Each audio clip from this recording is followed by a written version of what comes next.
ஓட்டெல்லாம் தடைப்படுதான்னு பல கோணங்களில் பலவித அட்வான்ஸ்டு டெஸ்ட் மூலமாக கண்டுபிடிக்கிற டெஸ்ட்டு. ஆனால் இதெல்லாம் எதுவுமே மறுபடியும் சொல்கிறேன், ஏசிம்டமேட்டிக், அதாவது அறிகுறியே இல்லை, எந்தவித நெஞ்சு வலியும் இல்லை அப்படின்னு சொல்கிறவங்களுக்கு இதெல்லாம் பண்ணி பார்க்குறது பிரச்சனை இல்லை. ஸோ அப்போ என்ன தான் சார் பண்ணுறது? சும்மா எதை கேட்டாலும் இசிஜி வேணாங்கிறீங்க, எக்கவும் வேணாங்கிறீங்க. தெரிஞ்சுக்கணும் என்ன தான் பண்ணுறது அப்படின்னா, ஒரு முக்கியமான டெஸ்ட்டு நிறைய பேர் கேள்விப்பட்டிருக்க மாட்டீங்க, ஆனால் உண்மையாக பயன்படக்கூடியது. என்ன அப்படின்னு வந்து பார்த்திங்கன்னா, கொரோனரி ஆர்டரி கால்சியம் ஸ்கோரிங் அப்படின்னு சொல்லுவாங்க. இதுவும் நான் சொல்கிறேன், இது எல்லாத்துக்குமே தேவையில்லை.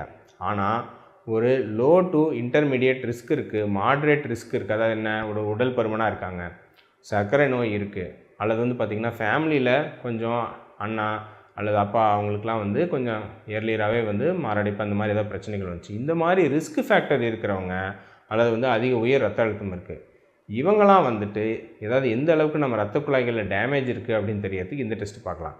இது என்னதுங்க, இது வந்து நம்ம சிடி ஸ்கேன் மூலமாக பார்ப்பாங்க.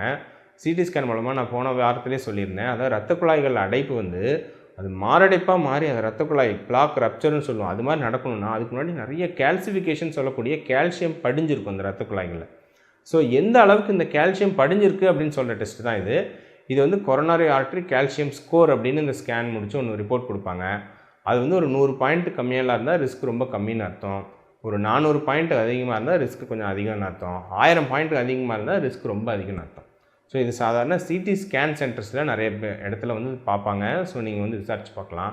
ஸோ உண்மையாக இந்த மாதிரி ரிஸ்க் இருக்குதுன்னு நினைக்கிறவங்க, அதாவது இந்த நான் சொன்ன ரிஸ்க் ஃபேக்டர்லாம் சொன்னேன் இல்லைங்களா, அந்த வயது, சர்க்கரை நோய், அந்த மாதிரிலாம் உடல் பருமன், இந்த டெஸ்ட்டு வேணால் பண்ணி பார்க்கலாம்.